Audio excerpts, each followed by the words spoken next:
यदि आप भी मैथ्स को लेकर के परेशान हैं और मैथ्स आपको हार्ड लगता है, लेकिन इसके बावजूद आप चाहते हैं कि नहीं बोर्ड एग्जाम में जो है मैथमेटिक्स में अच्छा मार्क्स लाया जाए, तो आप इस वीडियो को शुरू से लेकर के अंत तक जरूर देखें, क्योंकि इस वीडियो में आपको हम बताने वाले हैं कि मैथमेटिक्स स्ट्रॉन्ग करने के लिए आपको क्या करना चाहिए और क्या नहीं करना चाहिए। देखिए, सबसे पहले आपको हम बता देना चाहते हैं कि हम लोगों के मन में जो है पहले से ही एक फोबिया सेट होता है कि मैथमेटिक्स जो है हार्ड होता है। जैसे अभी आप देखिएगा कि सीबीएसई में ही देखा जाए तो क्लास 10th में जो है मैथमेटिक्स में स्टैंडर्ड भी है, बेसिक भी है, जिसके वजह से जो भी जूनियर वाले स्टूडेंट है ना, उनके मन में एक अवधारणा सेट हो जाता है कि मैथमेटिक्स हार्ड होता है, इसीलिए जो है इसको दो पार्ट में बांट दिया गया, एक आपका स्टैंडर्ड, दूसरा बेसिक। तो कहने का मतलब है कि शुरू से ही जो है स्टूडेंट के मन में फोबिया सेट करने का प्रयास किया जाता है, लेकिन ऐसा बात बिल्कुल नहीं है। ये वीडियो आप लास्ट तक देखिए और जो चीज बताएंगे उसको आप फॉलो कीजिए, देखिए आपको जो है मैथमेटिक्स आसान लगना शुरू हो जाएगा। तो सबसे पहले तो आपको हम ये बताना चाहेंगे कि मैथमेटिक्स स्ट्रॉन्ग करने के लिए आपको क्या क्या नहीं करना है। तो सबसे पहला एक चीज ये जान लीजिए कि जैसे मान लेते हैं कि आप क्लास 10th में हैं या फिर क्लास 12th में हैं या फिर जो है मैथमेटिक्स से आप ग्रेजुएशन कर रहे हैं, चाहे मैथमेटिक्स का कोई भी पार्ट आप यूज कर रहे हैं, उस समय सबसे पहले जो है सिलेबस को देख करके आपको नहीं डरना है। बहुत सारे बच्चे क्या होते हैं कि शुरू में ही देख लेते हैं कि अरे इतना सारा चीज पढ़ना है, पता ना कैसे खत्म होगा, और उसी समय जो है डर जाते हैं। तो ये काम आपको नहीं करना है। अगला चीज क्या नहीं करना है, तो बुक के जो है मोटाई यानी बुक थिकनेस को बच्चे देखते हैं कि अरे बुक तो इतना मोटा है, समय मेरे पास इतना कम है, क्या ये खत्म हो पाएगा। तो ये चीज आपके अंदर नहीं होना चाहिए। साथ ही साथ बच्चे जो है किसी चैप्टर्स के एक्सरसाइज के अंदर जाते हैं तो देखते हैं कि इसमें 50 क्वेश्चन है,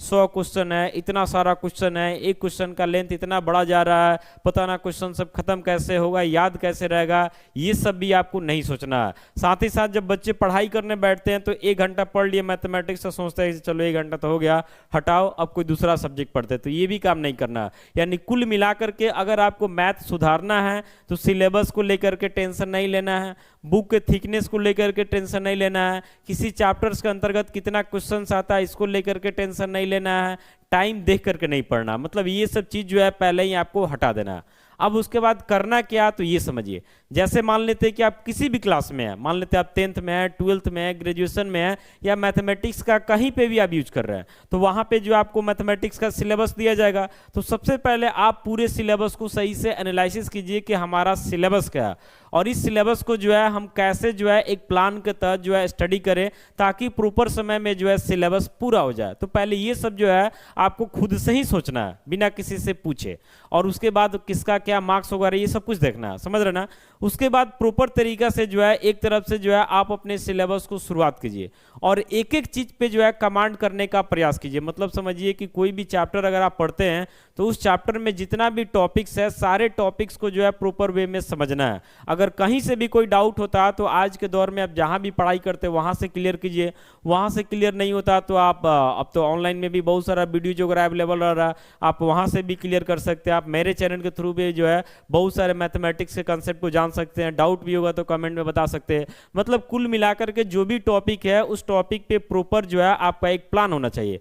और साथ ही साथ जो भी चैप्टर है, मान लेते हैं कोई भी चैप्टर आप शुरू करते हैं, जैसे कि एक यूनिट कैलकुलस का ही हम बात करते हैं, तो कैलकुलस में शुरुआत होता है कंटिन्यूटी एंड डिफरेंशिएबिलिटी से। तो अगर आप कंटिन्यूटी एंड डिफरेंशिएबिलिटी में आते हैं तो आपको देखना है कि हमारा सिलेबस क्या है, इसमें क्या क्या टॉपिक हमको पढ़ना है। एक एक चीज जो है प्रॉपर तरीका से एक कंसेप्ट का नोट्स बनाइए। यानी मान लेते हैं कि आपको 10 चैप्टर पढ़ना है तो 10 चैप्टर का जो है आपका नोट्स जो है एक प्रॉपर वे में आपके पास होना चाहिए। और उसमें यह होना चाहिए कि आपका मटेरियल क्या है, मतलब आपको चैप्टर में क्या क्या पढ़ना है, उन सब के बेसिस पे कुछ एग्जांपल्स वगैरह भी उसमें रहना चाहिए, ताकि जो है लगे कि हाँ ये रॉ मटेरियल है, इसको हम स्टडी करके जो है एक्सरसाइज में जा सकते हैं, समझ रहे ना। तो इस तरीका से जो है आपका पूरा टॉपिक वाइज चैप्टर वाइज जो है काम करना है।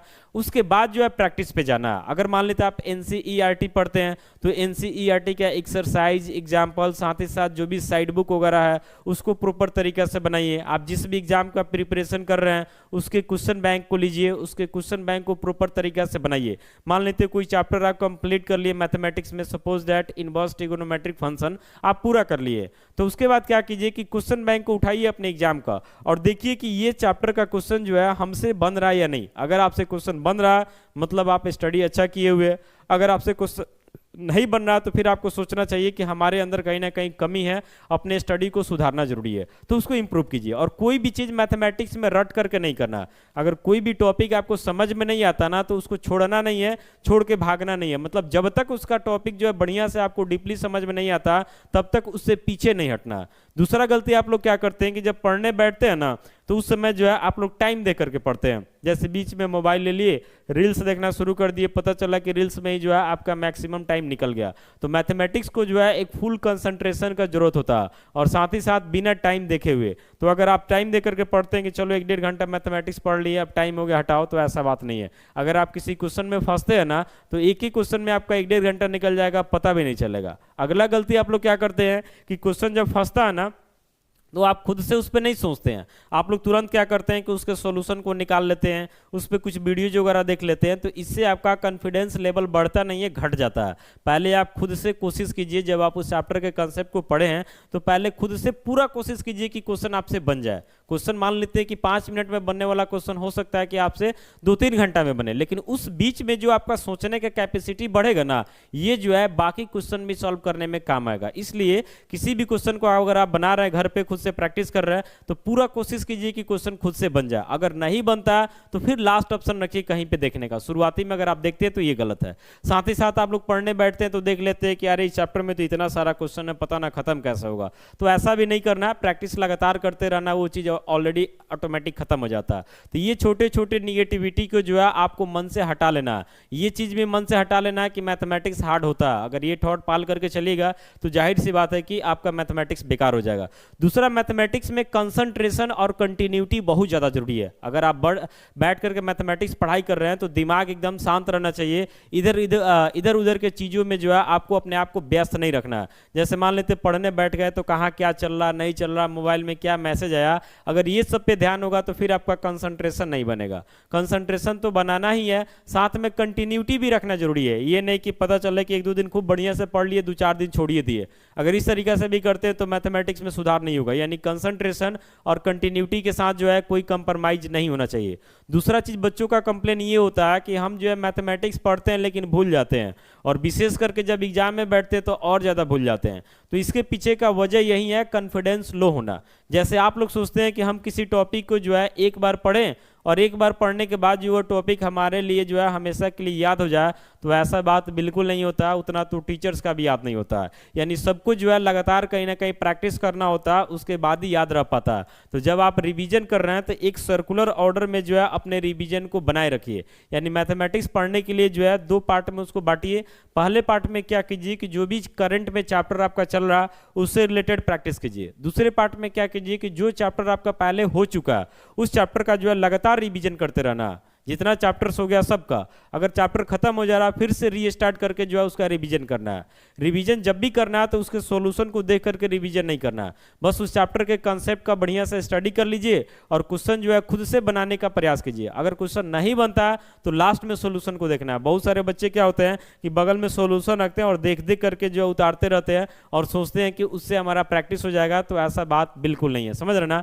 कम से कम रोज जो है 40-45 मिनट आपका जो भी चैप्टर्स है उसके कंसेप्ट का स्टडी कीजिए, ताकि आपको पता चले कि किस चैप्टर में क्या कंसेप्ट है, क्या फॉर्मूला है, ये सब का प्रॉपर जानकारी होना चाहिए। फॉर्मूला याद करने के लिए जो है रट करके आपसे कभी नहीं याद होगा। फॉर्मूला याद करने का सबसे बेहतरीन तरीका है कि आप ज्यादा से ज्यादा क्वेश्चन का प्रैक्टिस कीजिए, ताकि फॉर्मूला का जरूरत पड़े और फॉर्मूला बिना देखे सोच सोच करके बनाइए, जब फंसता है तब देखिए। तो इस तरीके से फॉर्मूला याद होगा। साथ ही साथ फॉर्मूला को बार बार लिखिए। मतलब कुल मिलाकर के मैथमेटिक्स में जो है कंसंट्रेशन, कंटिन्यूटी, समझ रहे ना, ये सब चीज काफी ज्यादा जरूरी है। और अंदर से भी जो है एक कॉन्फिडेंस होना चाहिए कि हमको मैथ को सुधारना है। अगर कोई मैथ कोई टॉपिक अगर आपको हार्ड मिल जाता है तो उससे उबना नहीं है, पैसेंस बना करके रखना है, चाहे वो जितना भी परेशान कर ले, समझ रहे ना।